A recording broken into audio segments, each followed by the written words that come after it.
Mesdames et messieurs, bonjour. Mon nom est Serge Hébert. Bienvenue à La Justice entre nous. Cette semaine, on poursuit le droit familial avec Maître Chantal Payet.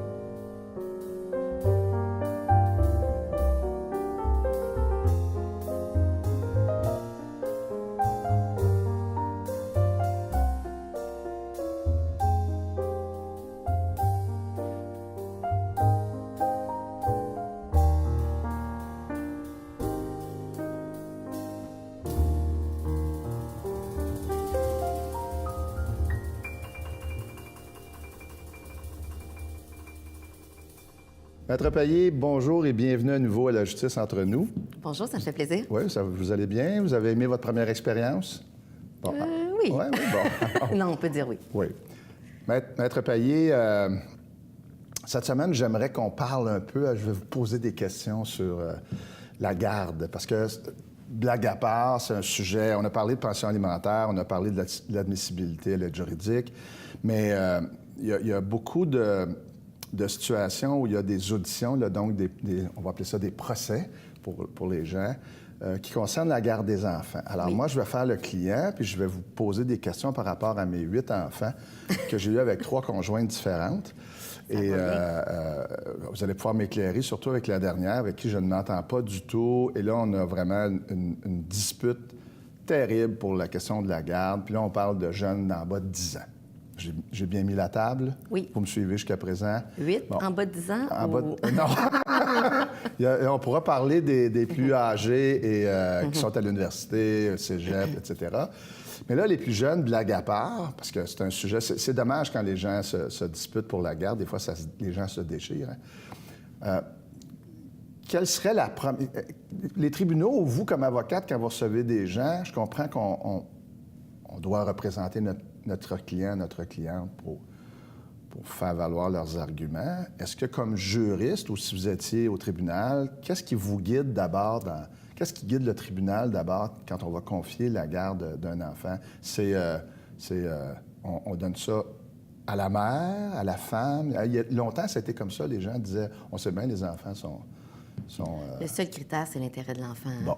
Donc, c'est la seule chose qui va guider les tribunaux, vraiment. On va se poser la question, quel est le meilleur intérêt de cet enfant particulier ou de ces enfants particuliers dans leur situation familiale? C'est chaque cas est un cas d'espèce, évidemment. Et je mentionnais qu'il y a plusieurs années, il y avait comme une espèce d'habitude...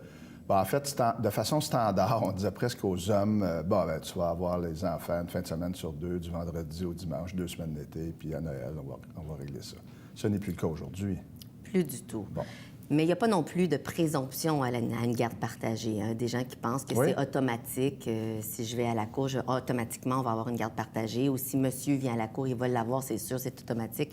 Il n'y a pas de présomption à la garde partagée. Mais c'est vrai que la tendance des tribunaux est quand même de favoriser des contacts qui sont larges et libéraux, finalement, en faveur d'un parent. Vous avez abordé, là, justement, la question de la garde partagée immédiatement. Donc, en disant, comment vous avez dit ça? Il n'y a pas de présomption, c'est pas automatique. OK. Donc, c'est pas dans la loi qu'on donne la garde, c'est-à-dire qu'on partage la garde entre les parents. Exactement. Bon. C'est l'évolution du droit, j'imagine, l'évolution de la société. Peut-être qu'il y a 30-40 ans, il y avait encore beaucoup, de moins en moins, mais beaucoup de femmes qui étaient à la maison, les hommes travaillaient. Bon. Aujourd'hui, tout le monde travaille pas mal. Il y en a... Bien, certainement, le fait de travailler n'est pas un empêchement à obtenir la garde d'un enfant, en tout cas. Bon. C'est pas un empêchement, mais par contre, on peut regarder dans les critères. Ça peut être un des critères qui va être tenu en compte par le tribunal, la disponibilité d'un parent à s'occuper d'un enfant. Bien entendu, si on a un père, par exemple, ou une mère qui doit se lever à 5 heures du matin pour aller travailler, qui a un horaire qui ne favorise pas tellement de s'occuper d'un enfant, on va peut-être favoriser à ce moment-là l'autre parent parce qu'il est plus disponible. Ouais. Mais ce n'est évidemment pas le seul critère. J'imagine qu'il doit y avoir des gens... Je ne pose pas de questions là, pour vous mettre dans l'embarras, là, mais j'imagine qu'il y a des gens qui doivent dire des fois... En fait, je dis « je l'imagine ». je devrais dire je le sais, mais il y a des gens qui vont nous dire ouais, mais je me lève qui ont un horaire atypique, là, donc qui ont des heures pas en dehors ou qui travaillent dans le nord de Montréal puis qui habitent dans la région de Saint-Jean. C'est pas facile.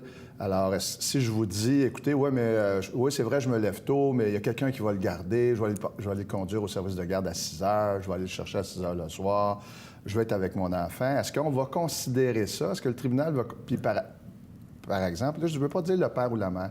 L'un des deux parents, cet horaire-là. Est-ce que l'autre parent peut dire, ben oui, mais moi, je suis là, moi, je quitte mon travail à je sais pas moi, 8h30 le matin, je reviens à 17h le soir. Est-ce que ça va être considéré ou on va considérer, ben, c'est pas toujours facile pour un parent?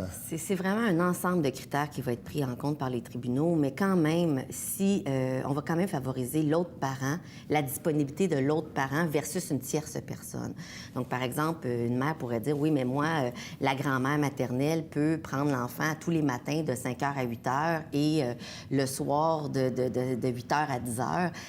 On va quand même dire, oui, mais le père est disponible versus la grand-mère, même si on encourage les liens entre les grands-parents et les enfants, comme on avait discuté la dernière fois. Mais n'empêche que si un autre parent a plus de disponibilité ou on peut favoriser la participation de ce parent versus une tierce personne, habituellement, les tribunaux vont aller dans ce sens-là. Est-ce que c'est fréquent? Est-ce que c'est assez fréquent qu'il y a des auditions, là, donc tenues d'un procès là, pour la garde des enfants, si on prend l'ensemble? Je ne demande pas des statistiques, mais dans votre pratique, là, est-ce que c'est, je ne sais pas, est-ce que il y a beaucoup plus de dossiers qui se règlent que de dossiers qui vont finalement en audition?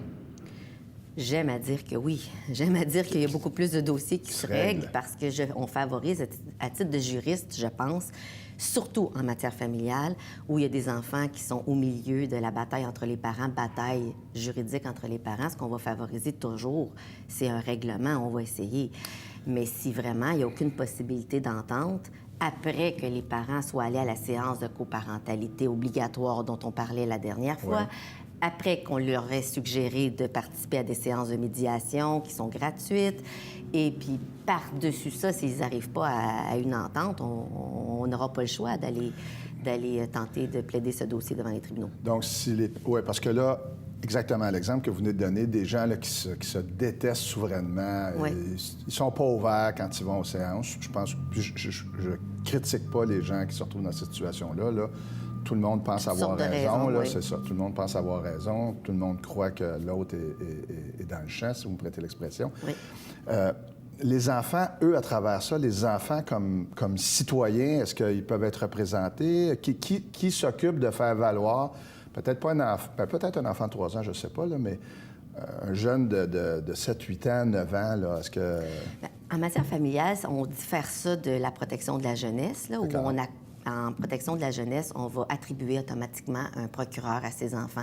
Même les enfants de 2 ans et 3 ans, à ce moment-là, on appelle ça un mandat légal, c'est-à-dire qu'il y a un avocat qui va les représenter, mais qui ne va pas nécessairement consulter son client, qui est le jeune enfant.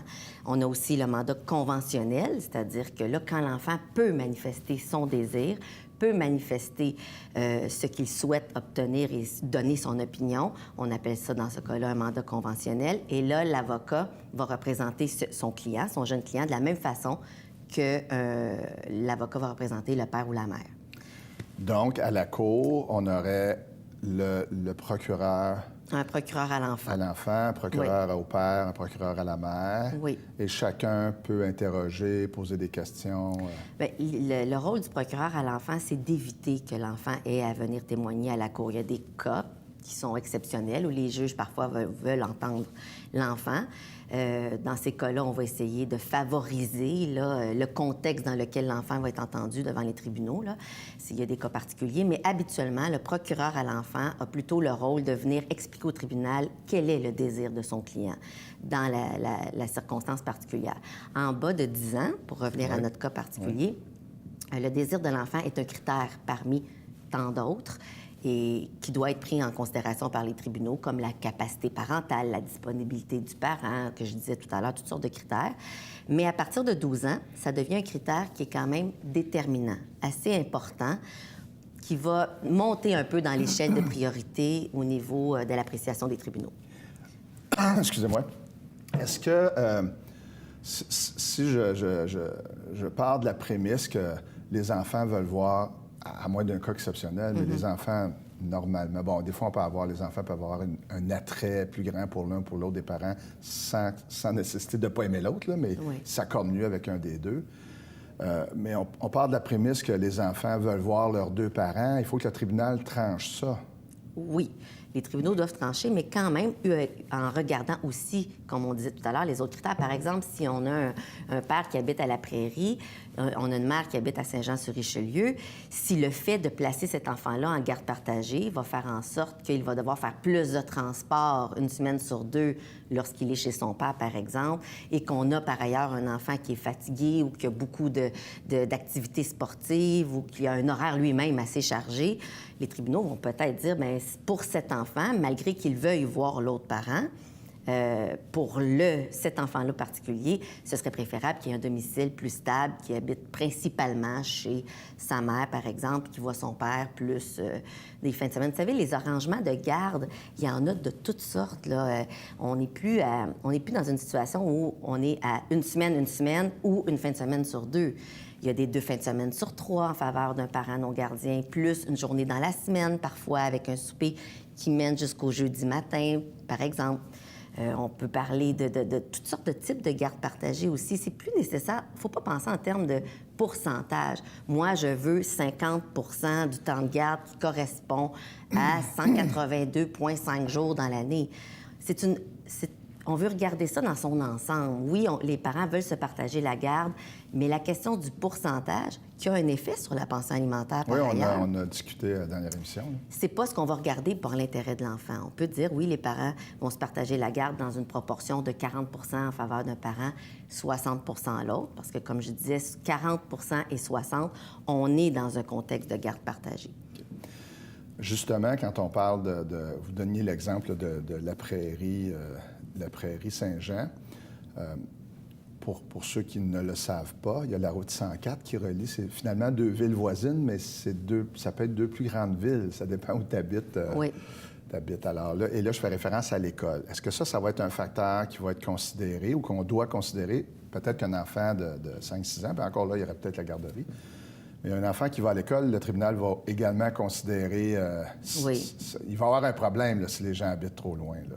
C'est sûr que le choix de l'école, ça fait partie de l'autorité parentale. Les deux parents, peu importe la garde qu'ils ont, et comme on disait aussi la semaine dernière ou l'autre semaine d'avant, c'est qu'ils détiennent quand même l'autorité parentale et un droit de regard sur le choix de l'école. Encore une fois, ce qu'on va regarder, c'est l'intérêt de l'enfant. Si l'enfant a déjà fait sa première et deuxième année à Saint-Jean-sur-Richelieu, le père qui habite à la Prairie, qui demande un changement d'école en troisième année, va avoir à travailler beaucoup plus fort pour convaincre les tribunaux que c'est dans l'intérêt de cet enfant de changer d'école et qu'il fréquente maintenant une nouvelle école à la Prairie et qu'on demande, par exemple, un changement de garde, à moins de circonstances exceptionnelles où, je ne sais pas, moi, la mère, par exemple, a fait une tentative de suicide. Là, évidemment, elle n'est plus en mesure de s'occuper. On parle de circonstances exceptionnelles, mais quand même, on va toujours rechercher la stabilité d'un enfant. Bon, ça, c'est une chose. La question... Donc, ce sont tous des éléments qui sont considérés. Ah, je voulais revenir. Je n'ai pas eu l'occasion de vous demander plutôt... Quand le tribunal rencontre les enfants, est-ce qu'il y a une façon? Est-ce qu'ils vont à la cour, le juge les reçoit, les gens sortent? Bien là, il n'y a pas de public. D'abord, disons-le, il n'y a pas de public dans non, c'est à huis clos, bon. effectivement. OK, ça, c'est réglé. Maintenant, dépendamment de l'âge, comment ça va se passer? Les juges les reçoivent dans le bureau, les reçoivent à la cour? Il y a différentes façons de faire, évidemment. Il y a la question de l'enregistrement de l'audience qui peut poser problème parfois. Mais il y a des juges qui préfèrent rencontrer les enfants dans leur bureau, enlever l'aspect protocolaire de la cour pour mettre à l'aise un enfant. Mais ce sera en présence, en présence des avocats des parents. Bien sûr. Alors, c'est sûr que pour que tout le monde soit présent, l'avocat de l'enfant, l'avocat des parents, mais on va essayer d'exclure les parents quand même du processus pour que l'enfant se sente à l'aise de parler librement. Et parfois même, il y a des juges qui vont demander, avec l'autorisation, avec l'approbation des avocats, de rencontrer l'enfant seul avec son procureur. Ah oui. Ah, quand il y a un procureur à l'enfant. Quand il y a un procureur à l'enfant. Parce que le procureur à l'enfant peut rencontrer va rencontrer son client ou ses clients hors la présence des parents. Là. On va vraiment essayer d'éviter que l'enfant soit contre-interrogé ou interrogé par les avocats de ses parents. On essaie d'éviter ça. C'est pour ça que je disais tout à l'heure que c'est vraiment des circonstances exceptionnelles. C'est dans les cas où le juge va hésiter, va parfois, pour essayer se faire lui-même sa propre idée parce qu'il a une version d'un côté, la version de l'autre, celle du désir de l'enfant, mais en rencontrant l'enfant, parfois, le juge se fait une meilleure idie. Bon, puis je vous regarde depuis tantôt avec un sourire en coin. Je ne sais pas si vous aviez remarqué, c'est pas parce que je me souviens d'un cas Okay. où je représente, je me souviens pas, la mère, mais peu importe. Et là, le juge dit faites entrer l'enfant. Faites entrer l'enfant. Et là, l'enfant entre. Il a 16 ans, il mesure 6 pieds 3. C'est un agriculteur, il est carré. Là, tout le monde a éclaté de rire. Fait entrer l'enfant, mais le juge avait écouté les représentations, malgré qu'on avait physiquement un homme. C'est un adolescent, mais physiquement un homme. C'est pour ça que je souris quand on me dit « Faites entrer l'enfant ». Je me rappelle toujours cette affaire-là, « Faites entrer l'enfant ». Le garçon de 6 pieds 3 entre dans la salle. C'est sûr qu'à 16 ans, son opinion vraiment va compter. Ça va être le critère le plus important à 16 ans, là, à moins vraiment de donner une opinion qui est contraire complètement à son intérêt, puis il s'en rend pas compte. Là, et j'imagine que ça doit pas être fréquent qu'on fait venir des ados, là, genre 14, 15, 16, mêlés dans... À moins qu'on ait vraiment un cas... On dit rock'n'roll, là. Oui, bien, j'avais le cas, moi, d'une jeune fille de 14 ans qui souhaitait aller avec sa mère, mais la raison qu'elle donnait, c'était parce que sa mère pouvait fumer avec elle du cannabis, alors que son père était un militaire dans ce dossier. Alors, évidemment, le désir de l'enfant n'a pas été pris en considération dans ce cas particulier. C'était la seule raison qui faisait que la jeune fille souhaitait aller relaxer avec sa mère plus souvent. Donc, c'est sûr Comme on n'a pas dit non, est-ce que finalement... Non, l'enfant est resté avec son père, malgré qu'elle avait 14 ans, presque 15. Oui, parce que là, le motif, c'est pas... C'est bon, ça. Donc, c'était pas dans son intérêt, c'est ça. Ça, c'est une autre chose, là. Je pense qu'on entend souvent les parents dire « Ben oui, mais je sais bien, elle va aller avec sa mère parce que... » sans nécessairement qu'il y ait de consommation, mais tu sais, c'est beaucoup moins strict, une surveillance moins adéquate. Chez nous, c'est beaucoup plus strict. Là, moi, j'entends comme parent, strict, adolescent, des fois, c'est pas toujours la même chose. Comment on se dépatouille de ce genre de situation-là? Est-ce que finalement, on va... Si, par exemple, l'adolescente a un procureur, elle dit à son procureur, c'est vous le procureur, Maître Payé, moi je vais aller avec ma mère, mon père, il faut mettre les couteaux comme ça, puis les fourchettes comme ça m'énerve, je vais aller chez ma mère, mais pas pour faire la fête, là, pas pour dire on fume, on boit et... Non, mais juste parce que c'est... Oui, c'est moins strict. Est-ce que c'est considéré... On considère la volonté de l'enfant dans des situations semblables ou ça va être l'ensemble de l'œuvre? Bien, c'est toujours l'ensemble de l'œuvre, mais le procureur à l'enfant a vraiment un devoir de conseil et d'assistance de la même manière que si on représente un père ou une mère. Donc, moi, je peux dire à mon client père ou mon client mère, ma cliente mère, bien, t'as pas beaucoup de chances de gagner ton point avec cet argument ou peut-être que tu pourrais envisager tu pourrais offrir d'autres droits d'accès ou d'autres façons de faire qui seraient profitables. La même chose pour un enfant. Si je représente une fille de 14 ans, j'en fais de la représentation d'enfant. On va regarder ensemble tous les scénarios, on va regarder ensemble son argument, on va le tester. Je vais la confronter autant que je vais confronter mes propres clients adultes. Ou on va suggérer aux parents à qui on fait le reproche de changer sa technique d'éducation, mais ça, c'est pas toujours facile. Non, pas Puis toujours si je promets ça devant le tribunal, ça ne veut pas dire que je vais réussir. C'est mon devoir aussi de l'expliquer à ma jeune cliente que c'est possible que ça ne réussisse pas avec cet argument-là. Si on est dans un cas que je qualifierais de lourd, là, il y a des reproches du parent à l'égard de l'autre, sans nécessairement mauvais traitement, mais mauvaise... C'est vraiment, là, on est dans deux mondes quant à l'éducation. Ça pourrait mettre en péril, selon un... là, je n'entre pas dans la santé et la sécurité de l'enfant. Là, on tomberait au tribunal de la jeunesse ou à la protection de la jeunesse, mais un cas où on dit, je sais pas moi, le père est fou, la mère est folle, blabla. Il y a des petites choses un peu spéciales parce qu'on est des êtres humains puis on n'est pas tous tricotés pareil. Alors, est-ce qu'il y a moyen, est-ce que je peux décider, moi, je vais faire évaluer de mon propre chef sans en parler à ma conjointe ou à la mère de l'enfant? Parce qu'après ça, on dit, quand ils sont comme ça, ils disent la mère ou le père. Ils disent pas Chantal ou Serge. Alors, est-ce que je peux, moi, décider d'aller consulter un psychologue avec mon enfant, de le faire évaluer sans en parler à l'autre parent? Non, si l'enfant a moins de 14 ans. OK. Mais si l'enfant a plus de 14 ans, il peut consentir à ses propres soins. OK. Donc, l'enfant de 14 ans et plus peut décider d'aller consulter un psychologue ou de voir un médecin sans l'autorisation de ses parents. OK. Mais là, on n'est pas dans un cas comme ça, Non, par non, exemple. Mais on pourrait faire des demandes aux tribunaux de la tenue d'une expertise. Je vous arrête, c'est ça, psychosociale. là. C'est que, finalement, c'est pas indiqué de faire une expertise Non. sans en parler à l'autre.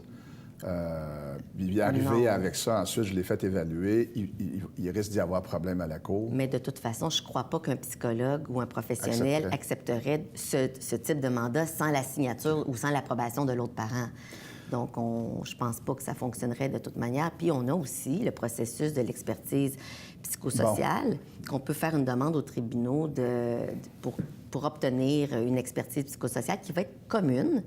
Donc, il va y avoir un seul expert pour pas qu'il y ait justement de débat d'experts. Ouais. Mon expert est meilleur, il a coûté plus cher que le tien.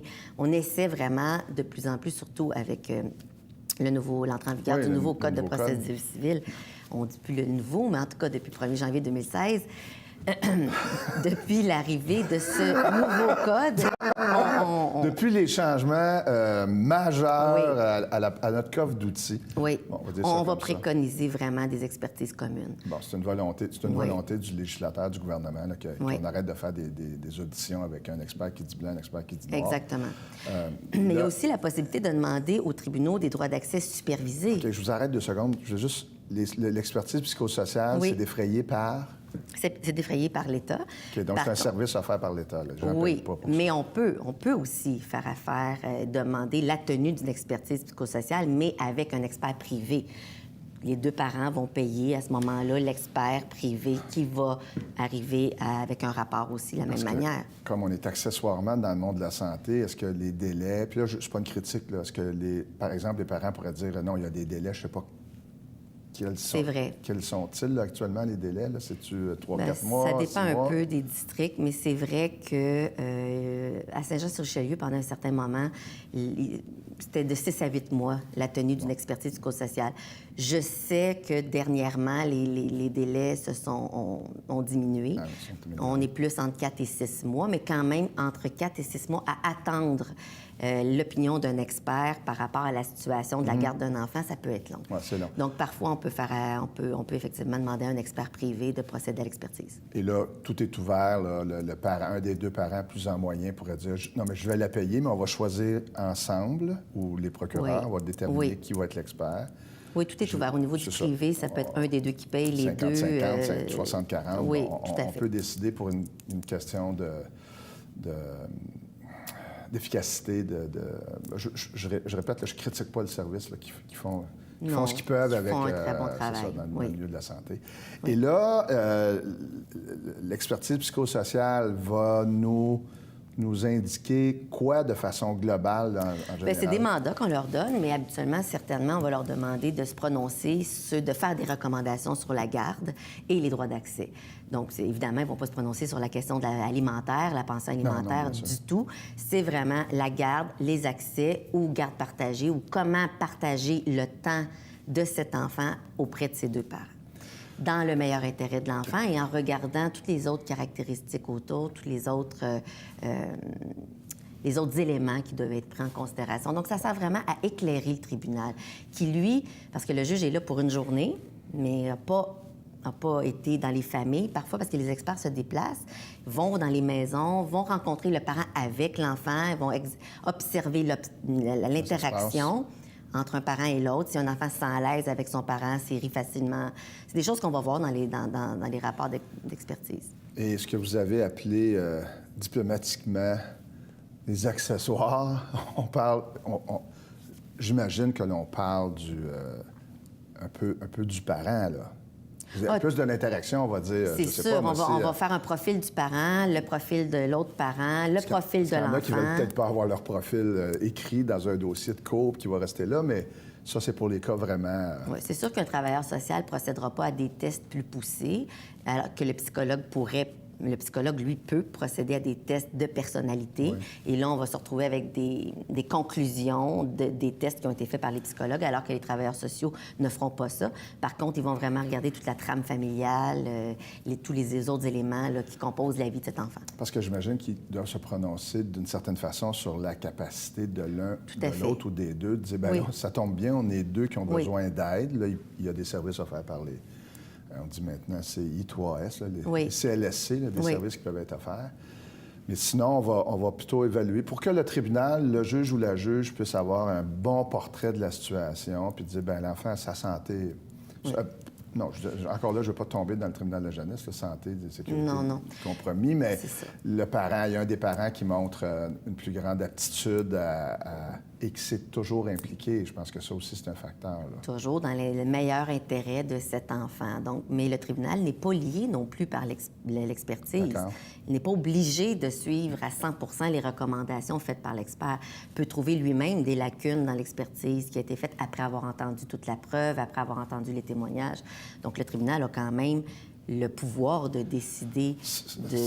C'est la Cour qui est souveraine, qui décide. Là, parce que, oui, effectivement, un juge pourrait dire, si j'étais le juge, je pourrais dire, moi, je voudrais entendre spécifiquement telle chose, ou parce que l'expert pourrait être appelé à témoigner. Si je suis juge, je peux dire, je souhaiterais l'entendre. On essaie d'éviter, surtout encore avec les nouvelles règles, on essaie vraiment d'éviter qu'un expert soit entendu pour toujours dans le but de diminuer l'accès à la justice, les coûts reliés à l'accès à la justice. Les coûts, et évidemment, si l'expert est une journée de temps à la Cour. Dans une prochaine émission, on pourra parler des délais, parce que le temps file, on est presque terminé. En bonne compagnie. En bonne compagnie, avec tous nos téléspectateurs et téléspectatrices. C'est ça. Donc, je clôt la boucle en disant... intérêt des enfants prime l'intérêt des parents, capacité des parents de poursuivre leur relation. Peut-être l'occasion pour un parent qui s'était moins impliqué de s'impliquer un peu plus. C'est toujours dans l'intérêt d'un enfant de voir son parent s'impliquer davantage à son égard. Alors, écoutez, je vous remercie de nous avoir éclairés. Je pense que ça a éclairé un peu tout le monde sur le processus, qui est toujours un peu mystérieux pour les gens, là.